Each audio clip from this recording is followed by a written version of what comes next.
Hi, and welcome to the Restorative Wellness Clinicians Corner, video series exclusively for functional health professionals, where we interview the top experts in the latest research, products, tools, and best practices for getting your clients exceptional results. Well, welcome everybody. I am super excited for this episode of the RWS Clinicians Corner, and thank you all for your patience with us last week when we had a last-minute reschedule.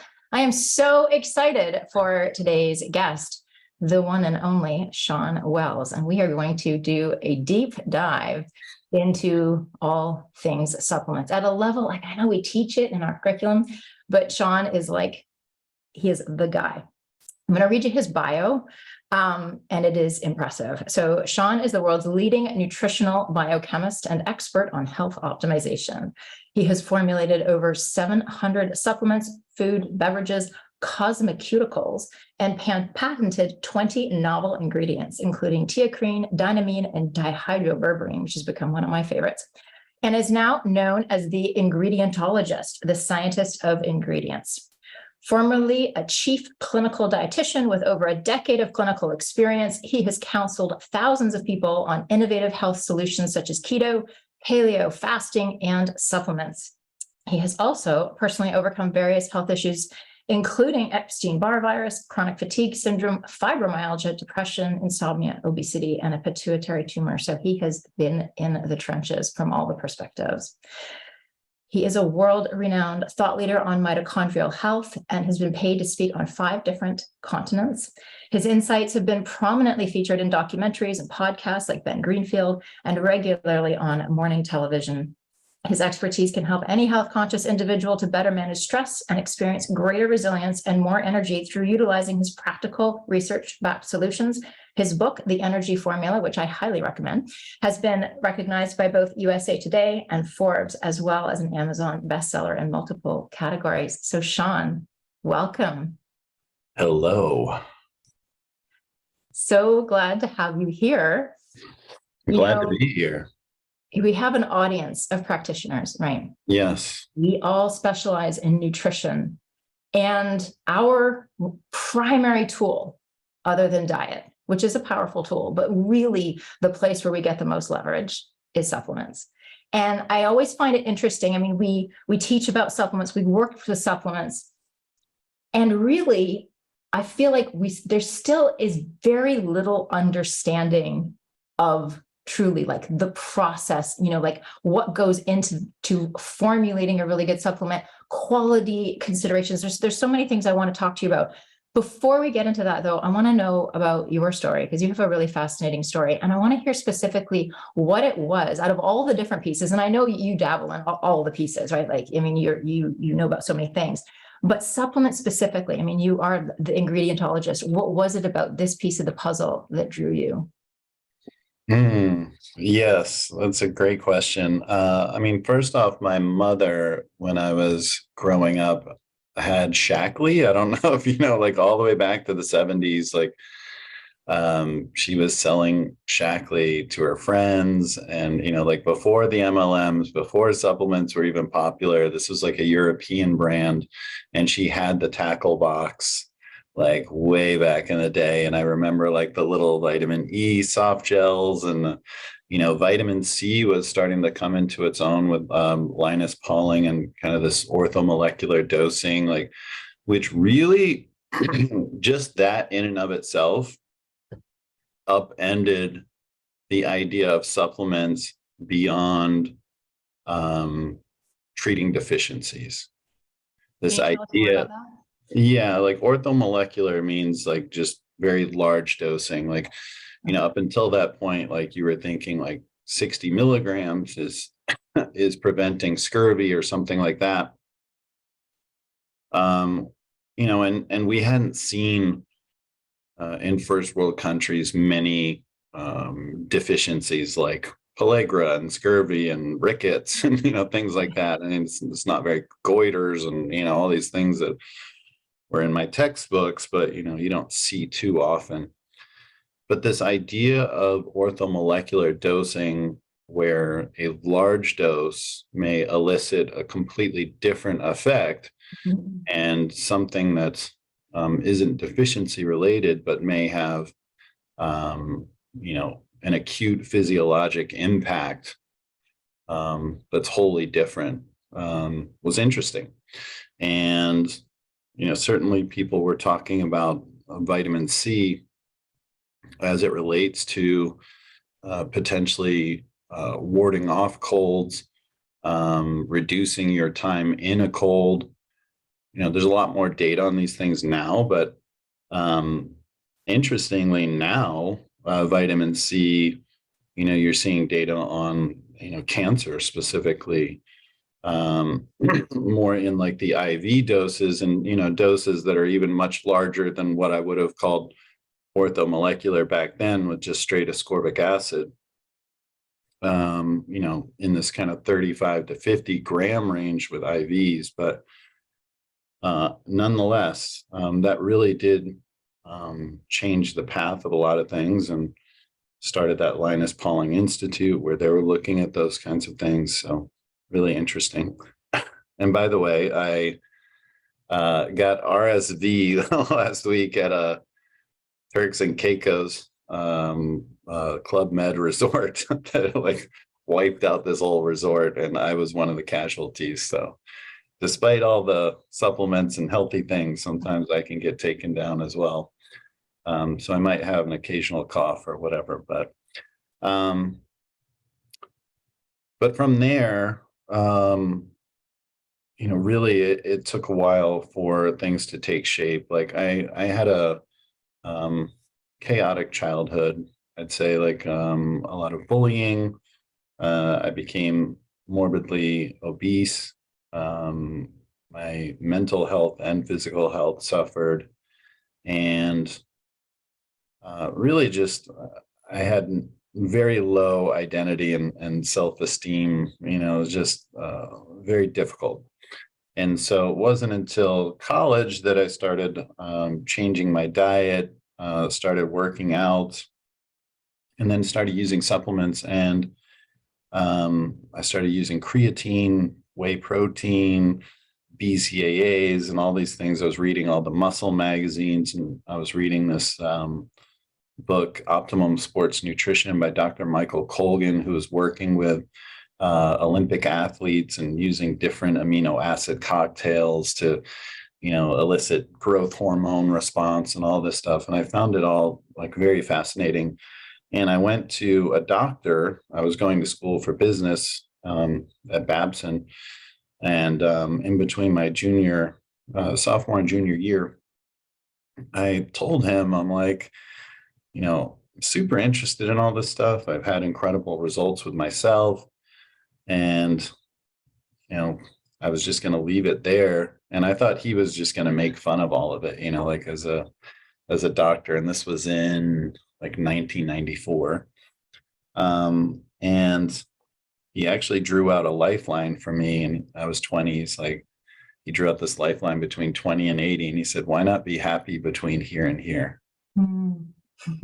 And, I didn't have a Tony Robbins in my life or an Instagram account or all these influencers that were chasing their dreams or anything like that. I was told, you go to school, get it, especially a business degree, get a job, get it done, get into real life. And so for me to feel like someone just gave me permission to go chase a dream was pretty profound, especially someone that had that level of like authority in my life. Again, at this point, doctors were more authoritarian. Right. And I was like, wow, a doctor, like, it's like doctors, pilots and presidents were kind of all in the same tier for me. I was like, wow. And so for me, that really changed my life path. And I decided, like, I'm going to go for this. And that's when I decided I wanted to be a formulator and, get my RD and become a biochemist and, all that kind of stuff and formulate supplements. And it took a long time, a lot of school, but I eventually did it. And it's just really cool that I became I think one of the best in the world at like doing this thing that seems so niche and crazy, but it was my dream to do this from the second he kind of told me I could pursue that. So, something like I definitely want to give him a lot of credit in this story, because had he not done that for me, I wouldn't be who I am. Well, and your track record is amazing of the number of supplements. And the thing that I think is so unique about you is that you're not affiliated with any one supplement brand. I mean, we have people come here and teach on different types of supplements. They're always selling a supplement, right? Like they're affiliated with a brand. And so they are necessarily constrained to why their product or their thing. But I was excited to talk to you because you don't have those affiliations, which means you have, and I think it's been a very strategic and smart decision on your part to be able to sort of advise on the industry overall, but that means you can speak to the industry overall without feeling like you're throwing anybody under the bus, or at least that's my take. It's been a very conscious decision, and I could have made a lot more money by certainly choosing sides, or even agreeing to work with brands that do things that I don't agree with. But my name means everything, and I want to be able to give advice that's true and fair and honest, and that's the path that I've gone down, and I'm glad that I have. It's it was harder earlier on. It's easier now because it's who I am, and now brands and people seek me out because I did the right thing. But it was certainly harder earlier on, for sure. I can bet. So what I would like to do, and this might seem so basic for you, but this is just something we don't get the insight on, is like, what can you just give us at a high level, what happens from like idea to a product in a bottle, right? Like, I know that you have formulated ingredients as well as actual products, but like something, I see your product, like let's just use dihydroberberine as an example. Like what is that process that gets you to choose that? Like what's happening in the lab and the testing, and from there into the actual product that we're recommending to our clients? So sometimes, and a number of these ingredients, like I'll see like there's an ingredient and I want to make a better version of it. It's already the gold standard. Like recently, so like leucine, for example, is the gold standard in muscle protein synthesis. It's the driver of muscle protein synthesis, the key BCAA or EAA that drives that. And for the last 100 years, people have thought, that's it. That's the gold standard. That's what happens. But I decided to really think through, it's about kinetics. It's not about absolute dose, meaning like pharmacokinetics. So my thought is like, what's the closest thing to IV that we could deliver orally? And I know there's like it's called a PEP1 transporter in the gut, where it preferentially takes up di and tri amino acids, di and tripeptides over singlets, which seems counterintuitive, but it's actually the case. So in this case, that means that a dipeptide could potentially be much faster at getting to plasma than a single amino acid. So I tested this with a dileucine, two leucines put together. It was 186% faster. And then we tested it on animals and then humans, and we were getting 60 to 80% better gram for gram muscle protein synthesis, which in cases like where, dose is a factor, is huge, but also in cases of like anabolic resistance, which is also called leucine resistance as we age, where sarcopenia is a factor, like, this is markedly better. So, it's really exciting that I upended that by just like, that was the thought process. And same with paraxanthine, which is a caffeine metabolite. This is probably going to be a multi-billion-dollar ingredient. About 60% of the population, 59%, is a slow metabolizer of CYP1A2 gene. And essentially you're getting more side effects than benefits, because most of the benefits I was actually finding are in paraxanthine. Like when you take caffeine, this trimethylxanthine, it converts into theophylline, theobromine, and paraxanthine. These are dimethylxanthines, so they're getting demethylated, like one methyl group is getting taken off. And what's interesting is that most of the benefit is actually coming from paraxanthine, and a lot of the side effects are actually from caffeine, theophylline, and theobromine. And so really avoiding those three and going right to the paraxanthine, and also bypassing all the bioindividuality of caffeine with a half-life of anywhere from 1.5 to 10.5 hours, where like some people, literally 3 days later still have caffeine in their system. We're bypassing all of that. And when you're bypassing the toxicity, like now we're seeing like you are improving BDNF, you're decreasing amyloid plaque, you're increasing glutathione and catalase, you're, as a result, decreasing oxidative stress, you're improving nitric oxide via PDE9 inhibition. Did I say beta amyloid plaque is reduced? So like it's really exciting. So like in some of the cases like this, I'm looking at like some of these gold standards and saying, how can I improve them? Another example is like curcumin. I worked on the metabolite of curcumin called tetrahydrocurcumin. Yeah. In some cases, I'm looking at pathways and saying like, how can I kind of exploit this pathway? In some cases, I'm looking at drugs and like saying like, how are these drugs working? Like, looking at metformin and some of these, glucose disposal agents. I've been in anti-aging for 20 years, and metformin's been like a gold standard in that for that period of time. There's a study actually going on right now with 10,000 people that are non-diabetics for that reason. And then that led me down the path of looking at berberine, and then seeing that there's still issues with berberine, and then working on its metabolite to remove the bioindividuality and gut microbiome differences. And with dihydroberberine, basically berberine converts to dihydroberberine at the gut level, and then at the plasma level converts back to berberine. So taking dihydroberberine basically has it work as well for everyone, no matter your kind of gut microbiome. You don't get the GI distress. It has about 5 times the bioavailability. You can cut the dose therefore by 1/5. It lasts about twice as long in plasma. So you're taking 150 milligrams twice a day versus 500 milligrams 3 times a day. So. And none of the downsides of like the metformin.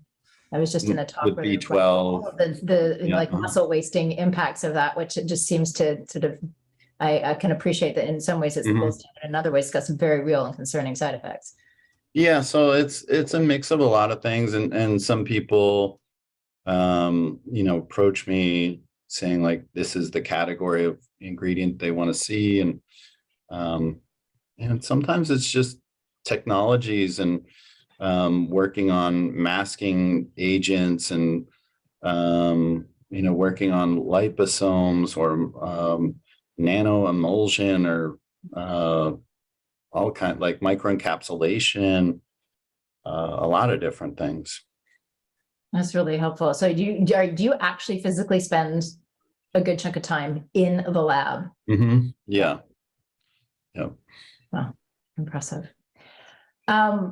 Let's talk about quality.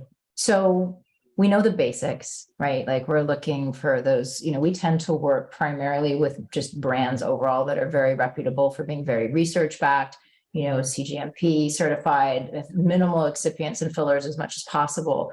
But again, I want to go to the next level on this. And I just have this feeling that there's things that we don't know that we should know. So what would you say are some quality considerations that not enough people pay attention to? I mean, just from the ground up, like, seeing the quality of the bottle that it's in, the seal that's on it, both outside and inside the cap, the cotton, all of that kind of stuff is definitely a sign of like, details matter, right? And I love to see that. I love to see brands that have been around for 20 plus years, the Thorns, Designs for Health, even like Now Foods and Jarrow and Doctor's Best. Those are all great brands. But there's a lot of these brands that come out on Amazon that are new to the market, and they don't know. Some of it is insidious, like in terms of like intentional, and then some of it is just ignorance. And there's a lot of ignorance when I've talked to a lot of clients that are fairly new. They don't realize just how much money it takes to have quality control, like be robust.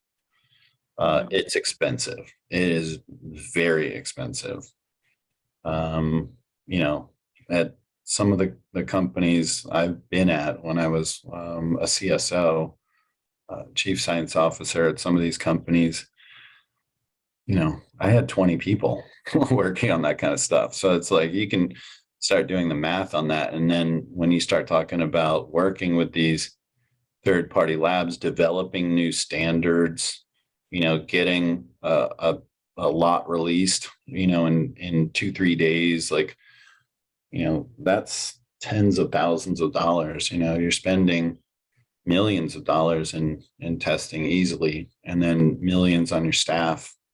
So it costs a lot of money. So I think one thing that people don't realize is that you as a consumer can call that number on the bottle, and they are supposed to give you those results, by the way, too. That's really good to know. And if there's reluctance around that, that speaks volumes too. Like, they might not have those results, or know to go get those results. Another thing, going back to Amazon, is be careful, not only with some of these newer brands, but even the established brands that are on Amazon. If they're third-party sellers, there's a lot of times there's counterfeit products. So you have to be careful with that. Like, look for, if it's Thorn or something, look for it to be sold by Thorn or someone really trusted, like Target, GNC, Vitamin Shop, or whatever, if they're selling on Amazon. So, like, just make sure it's not like, Bob's Crab Shack or something that's selling, your Thorn product. Yeah, absolutely. Can you talk about your thoughts on proprietary formulas? Because even some of the top brands use them. Yeah, I hate them passionately, and I have never worked with a company that'll do that. So, so basically, a proprietary blend is, let's say, I mean, most of you guys probably know what they are, but just so we're all sure about it, like, let's say it's like the muscle and strength blend, and it's 17 ingredients in 1,500 milligrams. It could be that because it's in order of descending mass by law, let's say the first ingredient is a cheap ingredient, but an effective ingredient, like creatine. I love the ingredient. I think it's really great, especially as we're aging. Has a lot more benefit beyond muscle that I could go into. Protects the reproductive organs, bone, eyes, brain. It's actually like literally one of my top anti-aging ingredients. I would recommend. I think it should be like at vitamin status. So I'm a big fan of creatine. But it's relatively cheap. It did go up recently over the last year, but it's kind of back to a normal price. So let's say that could be 1,499 milligrams of your 1,500 milligram blend. And then you could have 1 milligram of the other 16 ingredients or whatever I said. So That's very frustrating to me that that's an okay practice. That's a legal practice. I want to see each ingredient have full transparency, full disclosure, where each one has a separate line item, where you see uh, the species, genus and species. You see the plant parts. You see what it's standardized to, the dose. All of that is very clear. So, it'll say ginsenoside A, 5%, and it'll say the dose, and you can look that up on PubMed or examine.com or, places like that. So that's what I want to see. Love it. What do you feel about, and this kind of comes to, as practitioners, one of the things we're always coming up against is that now a lot of supplement companies are going direct to consumer. I know they always have, but it feels like marketing is just getting slicker by the second. And so what are your thoughts in terms of, supplement companies going to direct consumer as opposed to working with a health practitioner who can help guide them on what makes the most sense for them? Particularly consideration labs and because these are powerful agents. For sure. And a lot of the direct consumer stuff is very under-formulated, overhyped. There's no doubt about it. I was with one of the biggest companies in the world doing that really started something powerful, BioTrust. But I would say that, my mission when I was there, like when I got hired on, I was like, we're going to go through every single formula and everything's going to be top tier. And they gave me the ability to do that. We did studies on the products, but I will tell you that like the companies we were competing against, some of them were just horrible products and the claims were awful, like literally like, cures cancer and like the stuff that like people were getting away with. It's like, the FDA, like, there's FDA and FTC regulations. The FDA says that it's on every supplement bottle that, not intended to cure, heal, treat, those kinds of things. Essentially, that makes it in the drug and disease category. So to be mentioning things that are ICD-10 codes or using verbiage like cure, fix, heal, that is illegal. A supplement, just so you know, like is only supposed to take someone from good to great. A drug essentially takes someone from bad to good. Now you can argue like whether like there's a whole lot that we can argue about there. Obviously, I do think that these supplements can be as powerful as drugs, more powerful than drugs. Should we be taking drugs? Blah, blah, blah, blah, blah. But that is the law and how things are set up and how things exist right now. So there were a lot of egregious things being done marketing wise. And when you're direct to consumer and it's not really easy to find the company and they're just like a funnel that has its own funnel website and it's kind of just a one-off product and you're not even a brand, it gets really confusing to track all that down.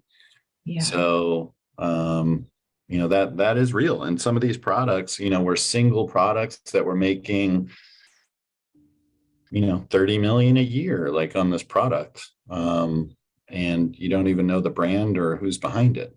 So, that is true. And I think to your point, obviously, like I would want to work with, if we're talking about powerful supplements that are, dosed correctly, that are researched well, that have complementary mechanisms of action and all of those things, I would certainly want to be working with a practitioner that is doing the labs and are using these things appropriately, because not only like are these agents potentially powerful, but two, there's so much bioindividuality that needs to be addressed.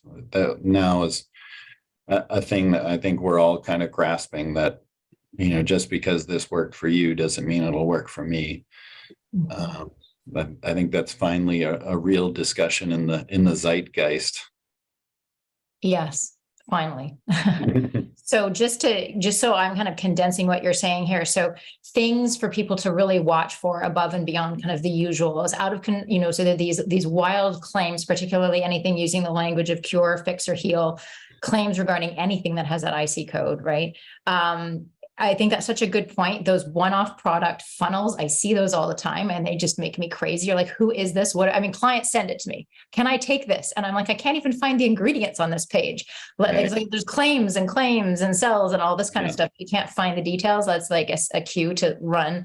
And I love that tip of calling the company. And if they don't, even if you read the research, it's how comfortable are they? It's a little bit, I always tell clients when they're like, well, how do I know the farmer at the farmer's market is legit? I'm like, ask them to go see their farm. If there's an authentic farmer doing the right thing, we'll be delighted. They can't shut up about it. They'll be so thrilled for you to come see. But if they're like sketchy about it, then you need to be thinking twice. Even if you have no intention of actually going to the farm, just asking the question gives you so much information. Agreed. That's a great point. I love that. Yeah. And I love that. I do think we could discuss that at length, that supplements take someone from good to great and drugs take someone from bad to good. Someone would say from bad to slightly less bad with some side effects, but I guess right. I'm there with you. Just on the legal side of the equation. That's the way to interpret it. Mm-hmm. Totally. So I want to talk novel ingredients, and we've already talked a little bit about the dihydroberberine. You talked about the paraxanthine, and I have to say that I was one of the lucky few that got to test just the straight up ingredient. And I am like waiting with bated breath for somebody to come out with it in like a just kind of the way that I tested it. I have one bottle left that I'm sort of protecting with my life. You guys, you have to understand. So I do drink coffee. I am not homozygous, but I'm heterozygous, which means sort of moderate caffeine metabolizer. But I do find I love it, and I find that I get super jittery and anxious and all the things, especially when I've got a lot of stress going on.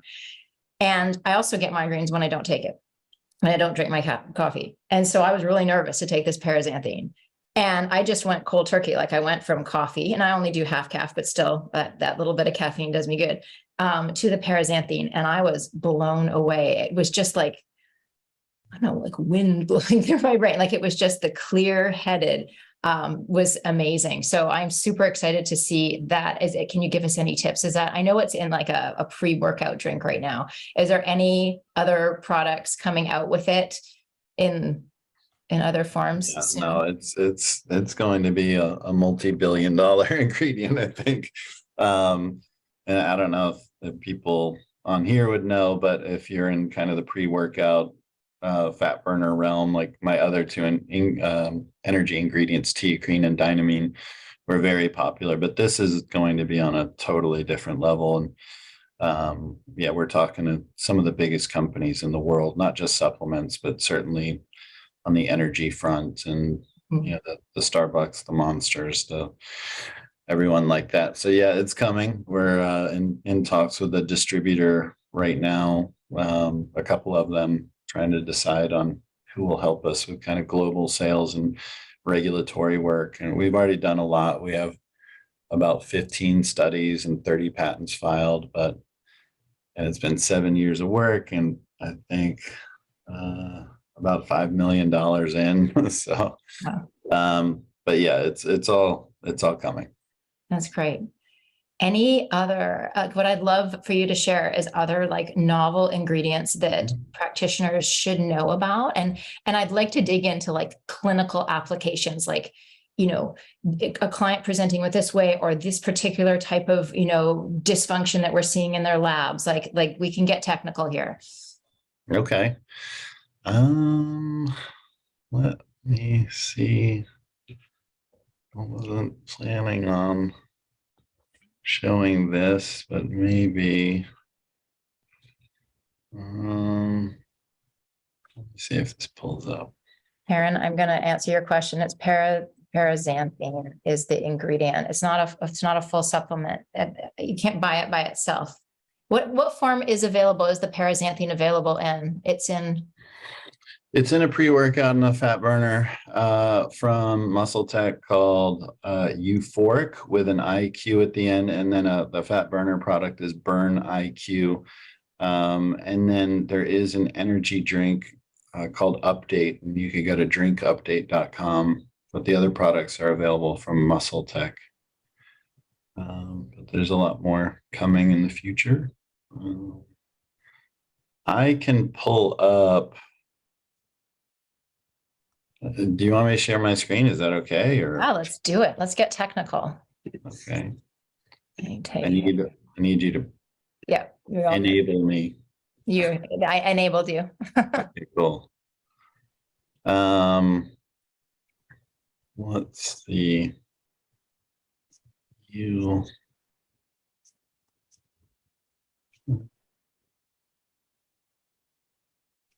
Do this right. Slideshow. Okay. So here's some of my top supplements. These are ones that I think are really important for health. You can see, mentioning creatine here, tetrahydrocurcumin or an optimized curcumin, high DHA fish oil, collective symbiotics, ergothioneine, I'll mention in a minute, alpha GPCs and optimized form of choline. I definitely I don't have to explain the methylated or coenzymated B vitamins to, I'm sure you as a crew here. Magnesium, there's just mass deficiency there, and it just has so much impact. Ashwagandha, rhodiola, I love the adaptogens. Literally just helping with that stress response, the allostatic capacity. So that's kind of your stress bucket, is your allostatic load, if you will. Collagen, a third of the protein in your body is collagen, and it helps with all the connective tissue, the glue. That's what cola means, is the glue. So bone, hair, skin, nails, the gut, tendons, ligaments, all of that kind of stuff. Dihydroberberine, as I mentioned, I don't know a more potent anti-aging ingredient than berberine, dihydroberberine, metformin. You can get into basically lowering blood glucose and lowering insulin is going to put you into a better state to have these things that are restorative and reparative be front and center. When insulin's anabolic, and it's anabolic to muscle, it's anabolic to fat, but it's also, when it's elevated, growth hormone is lower, and a number of these other growth factors are lower.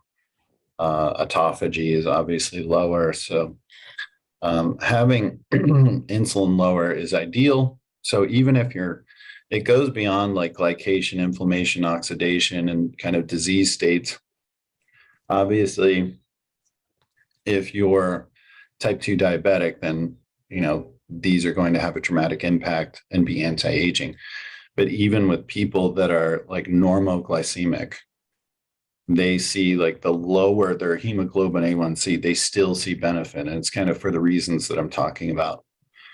So it's not somebody who is who runs either normal glucose management or they're a little hypo. Is it going to drive it down too much, or is it going to still give them benefit? No, it's really in time. There's with berberine or dihydroberberine, it's more of there's going to be some homeostatic measures there where you'll be at an optimal glucose to insulin level. So you're not going to see that you're kind of hypoglycemic per se. No. So vitamin D3 and K2, I love those obviously too. Those are critical, to even just say vitamin for D3 is kind of a gross understatement, as we keep finding out. When I was a kid, it was for bone, and it was the immune system. then obviously the immune system's in the gut and neurotransmitters, and then certainly, we're seeing mood and depression correlated here, and obesity and adiposity related to it. And there's just so many things that are related to vitamin D. Really, it's part of the whole endocrine cascade. And once you understand how that works, you see how all the hormones and neurotransmitters are part of this milieu that affect one begets the other. So all really important. So just getting into this gets into like the whole right part of the plant. Like I was talking about someone might say ginseng on a supplement, but it could be the whole plant and not the root. And that's where you get into scammy stuff. The expiration date needs to be there. Structure function claims, they must be based on the entire product, not on the ingredient. So let's say there's data on one of the actives doing X in a study, but they haven't studied what the entire formula does. So you can't say that because that ingredient's in there that formula will do this. Quality control, like we talked about, and those little things. Right. Proprietary blends, full transparency labeling. I mentioned that. I don't like when there's way too many ingredients in there. That's usually a red flag for me, that they're just throwing in a bunch of ingredients to, have someone say, I know that one, instead of like each ingredient having an intention and purpose and be the best one that could be in there. And so for somebody who is, so like I'm thinking about this, like 5 or 6 ingredients, and this really important point that we want the mechanisms of action to complement each other. And so a lot of that, I guess, how do we find that out? I mean, from the company itself, from their research papers, investigating the different, like how they. Yeah. Or, you can look it up yourself on a PubMed or something, but hopefully that they have a white paper or write up or, Right. Something. Really most companies now that are operating on this level, like you're saying, they're proud of what they're doing, and they do have some kind of white paper or light version of a white paper. Even these sports nutrition brands that I've worked with, they have something akin to a white paper. So, right. So this is a pretty exciting one that I brought to market. It's L-Beba. So this is actually an exercise mimetic, like literally mimics exercise. And you may have heard of ACAR or GW 501, 516, which is a peptide. Those are ingredients that are exercise mimetics as well. But this one occurs naturally in the body, that when you're intensely exercising, it's a myokine, meaning that it's secreted from skeletal muscles that are exercising. And the BCAA pool breaks down, and specifically L-valine will convert into L-Beba. And then it signals the body to increase energy expenditure, upregulates brown adipose tissue, increased beta oxidation of fatty acids, PGC1 alpha, and so it also triggers the browning of white adipose tissue. That's kind of like a holy grail type thing there, but improves insulin sensitivity, reduces IL-6 CRP, so inflammation.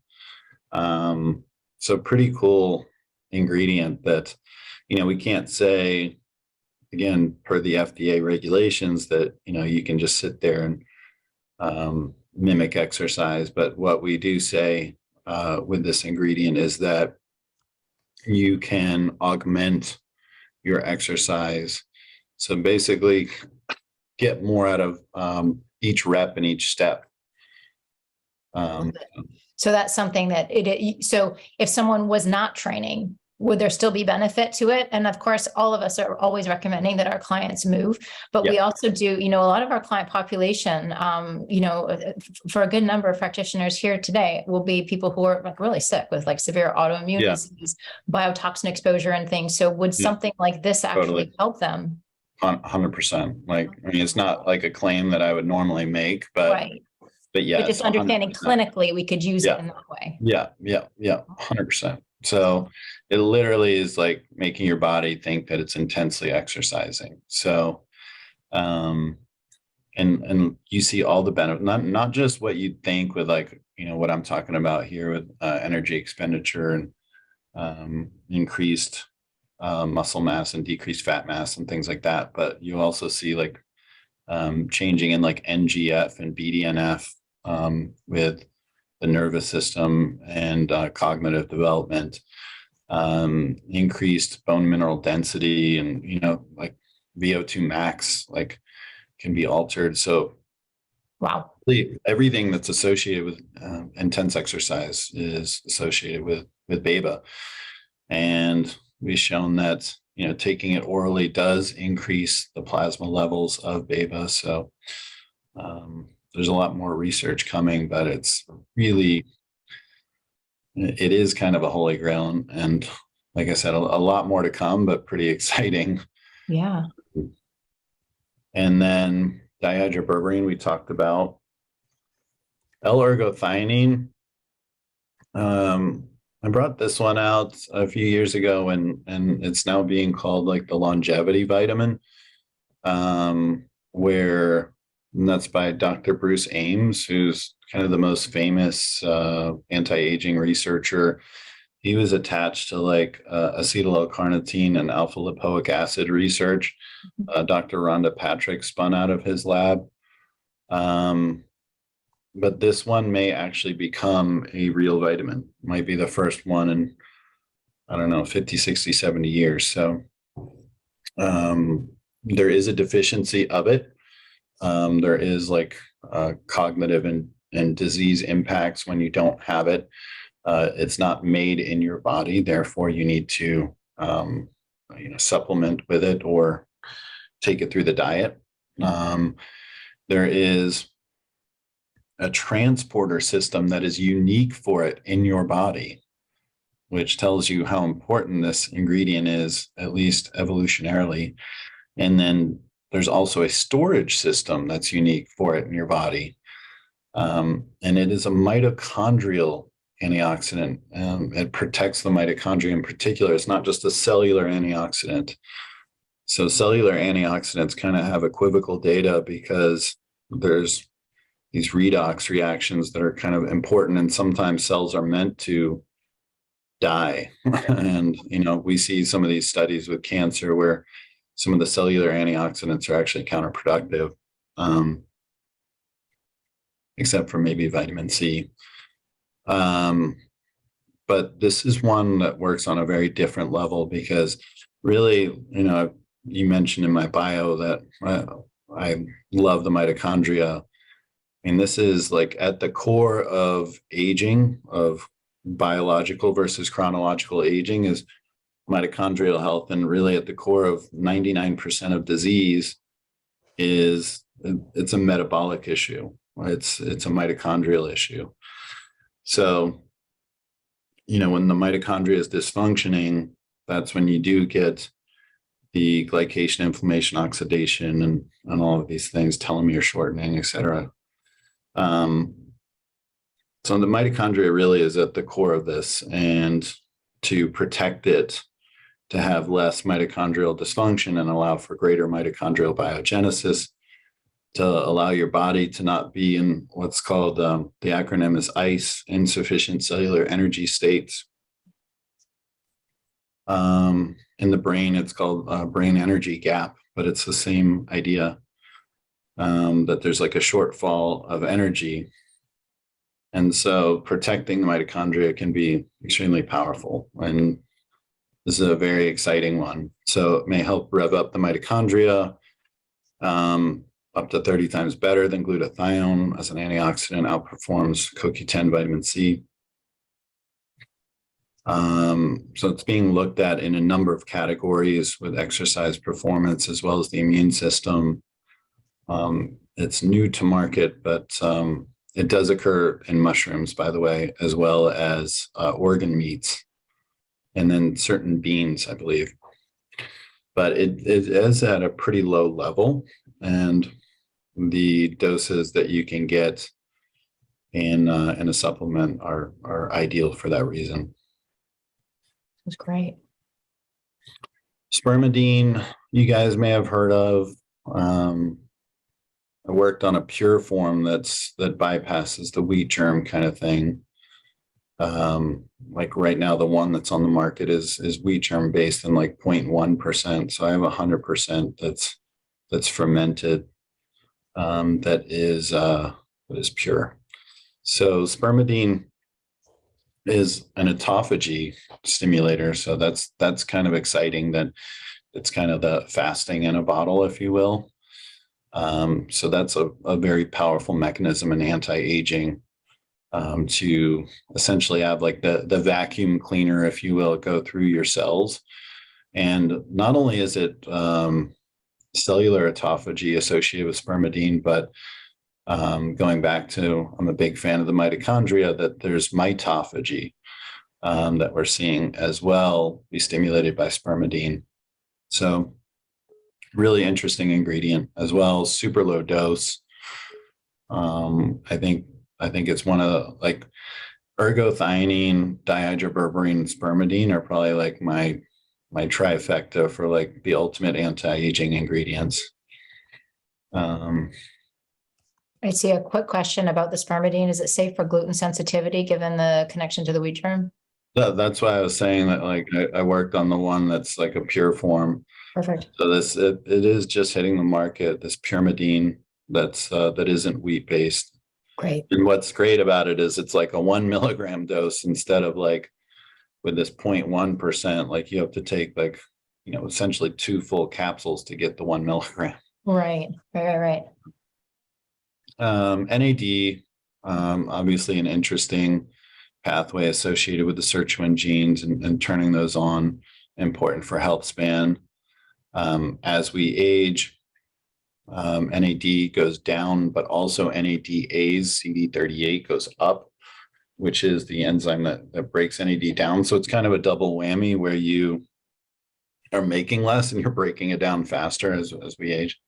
And then certainly if you're doing any of these things that are unhealthy habits, it kind of makes all this even worse.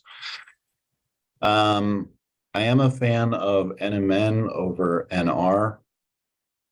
And some of the polyphenols can actually inhibit CD38.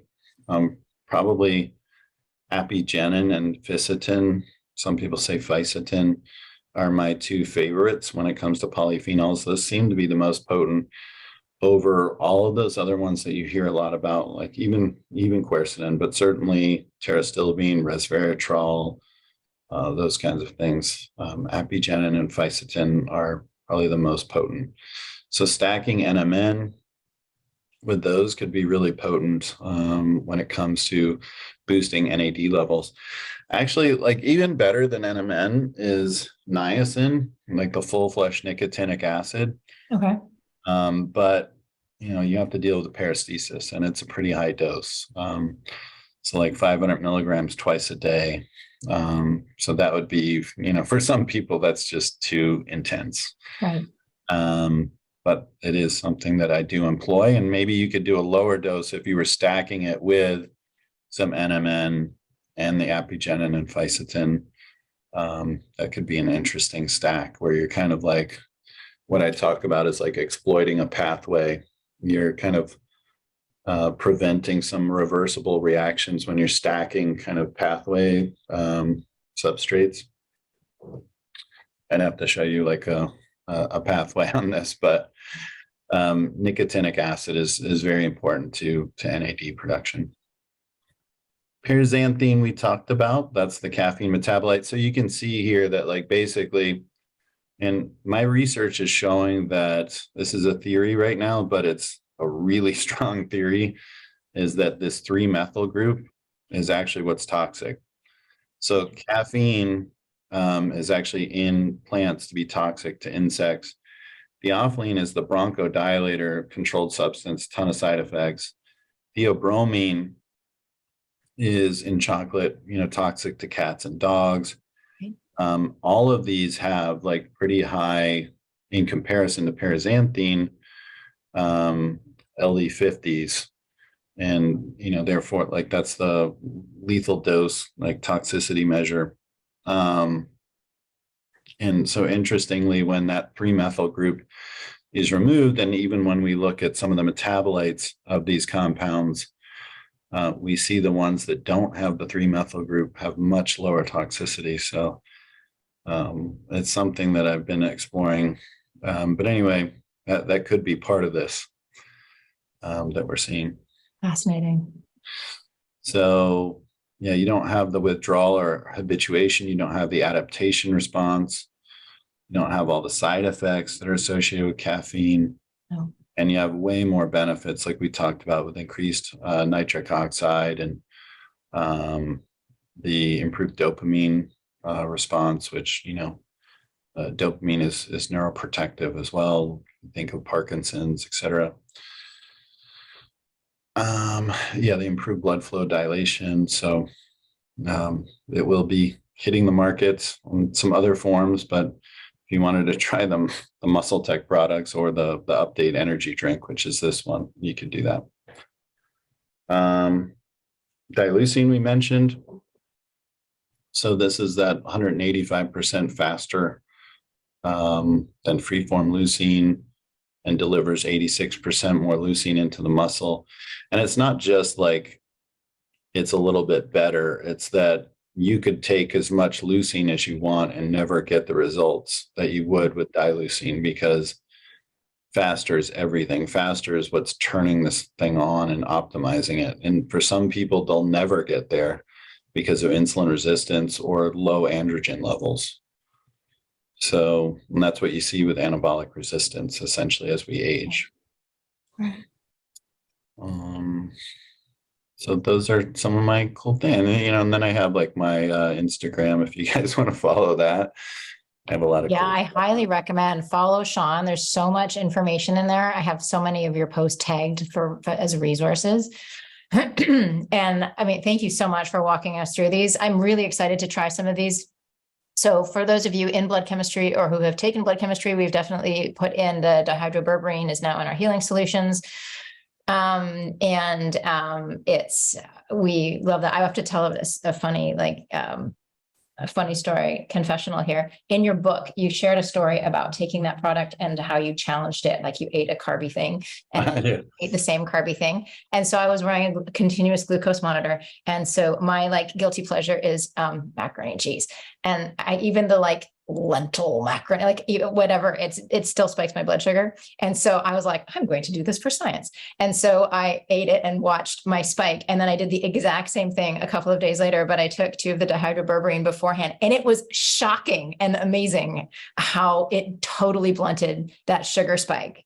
It was crazy, right? The things I do for science, but right. It was great. So I want to open it up for questions here. I see there's been some questions as we've been going along here. We've asked some of them. Maybe these are comments here. Yeah. There was definitely a question about the form of carnitine that you recommend. A form of carnitine that I recommend for how. I guess explain that to me a little bit more. Victoria, feel free to unmute yourself and ask your question if you're still here. Peter Ryan! Okay. Oh. All right, Kelly. Okay, maybe I'm not sure if Victoria is still here. I'm actually, so if you're talking about for fat loss, and the whole carnitine shuttle into the mitochondria and all that kind of stuff. The data around carnitine and fat loss is really poor, really, really poor. I would not use it.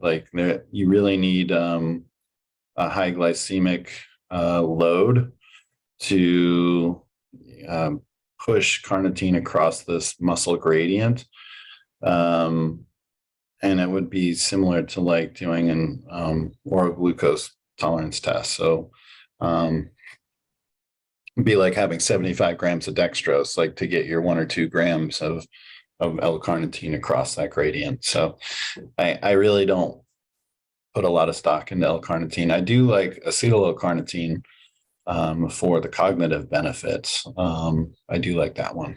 Yes. Okay. Yeah, that's where I was getting to, more mitochondria, and I do teach ketosis, and one of the things that I recommend is carnitine, but I wasn't sure if I was on the right. I do L-acetylcarnitine, but again, there may be something better, higher standard. No, I mean that's a really good one. Yeah, acetyl-L-carnitine. It's also called Alcar, and the 500 to 2,000 milligram range is excellent. Yeah, I think there's solid research there. Awesome, thank you. Mm-hmm. Any other questions? You guys are quiet tonight. We have the guy to answer everything you ever wanted to know about supplements. I have a question, and I'm not sure if it's appropriate here, but when looking at the dihydroberberine, if you have a client who's on metformin, is it still safe to start trying that to see if they can, kind of reduce the metformin they're on? Yeah, I mean, normally I would say refer to your doctor. But with you guys, I can tell yes, you could definitely come up with some kind of titration path. Okay. Absolutely. I believe wholeheartedly that there's, not only is it more effective, but it's also, less of the B12 depletion, less of the GI distress issues. And, even metformin, it was just 2 years ago, there was a full recall because it was tainted. So, yeah, I'm a big fan of, and not to disparage metformin. I love, it's been popular for 20 years, even in anti-aging. So there's a lot of great research on it. I'm excited to see the study with the 10,000 people, most certainly. But I do think that the dihydroberberine would be better, and yeah, doing some titration path would make sense. Thank you. Mm-hmm. Kelly asks, if you have difficulty building muscle, she's a female client who has difficulty building muscle, is creatine your favorite supplement? Yeah, so there's a lot of things there. There's so many things I could say. Certainly creatine, excellent. I would definitely be looking at protein levels and nitrogen balance. There's also an equation of not only muscle protein synthesis, but muscle protein breakdown. And when you're looking at those, you want, positive net muscle accretion. So meaning you're minimizing muscle protein breakdown and maximizing muscle protein synthesis. So leucine would be a part of that equation, taking whey protein. The reason whey is so popular is not only is it creamy and, whatever, it can taste like milkshakey, and that's great, but it's the highest in BCAAs, and in particular highest in the key BCAA, the leucine level, which is 2.8 grams, which is a really good dose in 25 grams. When we look at vegan proteins, it's half that. So there's been studies that show that you literally need to either add 1.4 grams of leucine to the vegan protein to make it equivalent, or take twice the level of the vegan protein. So you have to take 2 times the level of pea protein or wheat protein or, whatever to equal whey. So, if I would definitely look at her diet and making sure that she's not just getting enough protein throughout the day, but you want to make sure you're maximizing boluses of protein, and in particular of leucine levels. So probably it'd be great if certainly twice a day, but even 3 to 4 times a day, there's a spike of leucine to, maximize that nitrogen level, and muscle protein synthesis. So definitely creatine. One of the other ones that I could add in that's working on the um, muscle protein breakdown side of the equation is HMB. That's a leucine metabolite that's anti-catabolic. So that's going to protect muscle loss. Another thing that you can look at that I was talking about is androgen levels and also insulin resistance. That's going to play into your ability to acquire muscle more easily. When we're highly insulin sensitive and we have more androgens, think teenage males, they can, put on muscle like nothing, I mean, it's easy. And obviously it's harder as we age and androgens drop and we become more insulin resistant. So having like the dihydroberberine could help. Having anything that's going to maximize testosterone, DHEA, those kinds of things will help as well. Awesome. Victoria, we'll make this the last question. What are your thoughts on D-ribose for ketone production? Can you use it with insulin resistance clients? Like the D-ribose is kind of the mitochondrial sugar, and as you guys might know, I think people tend to think of the mitochondria as like, oh, there's like this one powerhouse in the cell, like there's a little factory in the cell, right?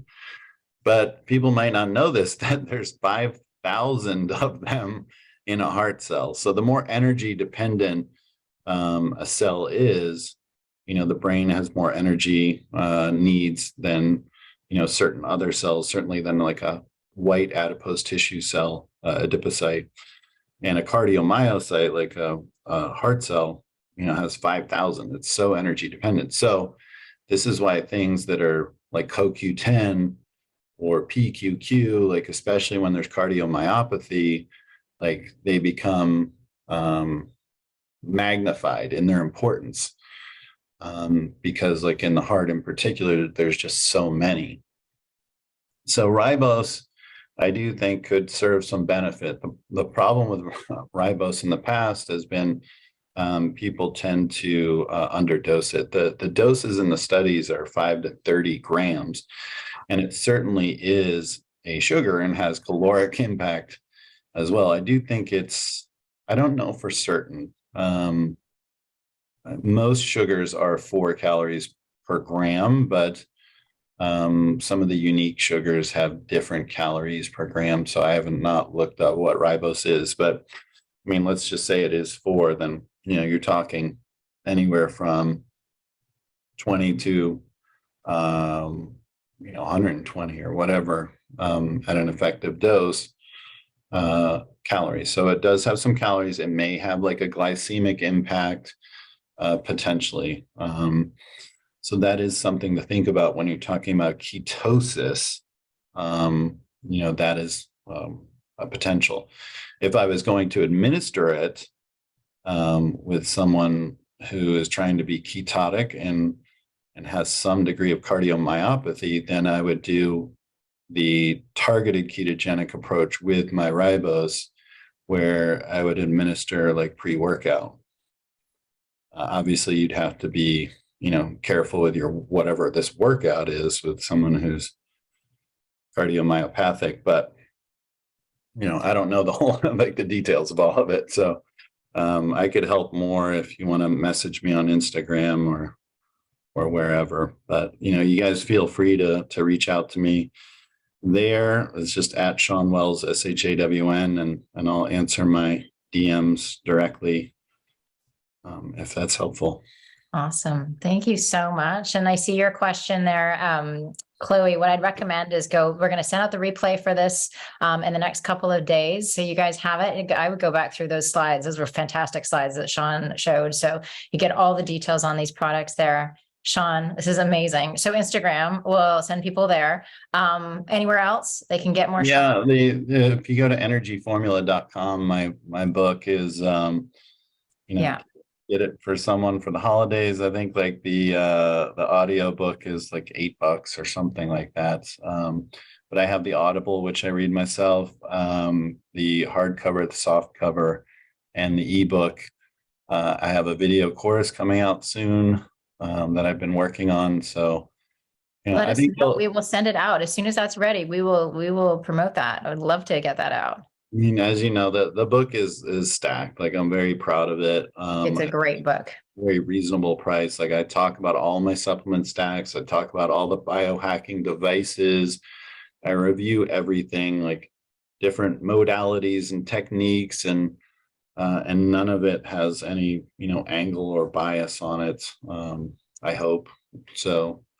It's just the stuff that I've found that works, after doing this for 25 years. And I've had a lot of people review it. It has several hundred scientific references, like 70 full color pictures and diagrams and pathways. It has surveys in it and summaries and all kinds of things. So yeah, check that out. And that's it.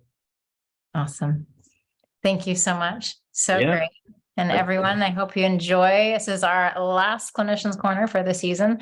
We will be back. I think it is, I don't have my calendar in front of me, but if memory serves me correctly, January 9th with our medical director, Dr. Chris Turnpot, is going to be doing a deep dive lipid panel and talking about new biomarkers, ones that we have included in our blood chemistry class. This is actually great for those of you who've already done blood chem. It'll be like an extra layer of understanding all the whys behind what we do. And those of you who haven't done blood chem, we'll give you a nice little teaser on one key piece of teaching. So we'll see. Shawn, you're amazing. Thank you so much. This has been great.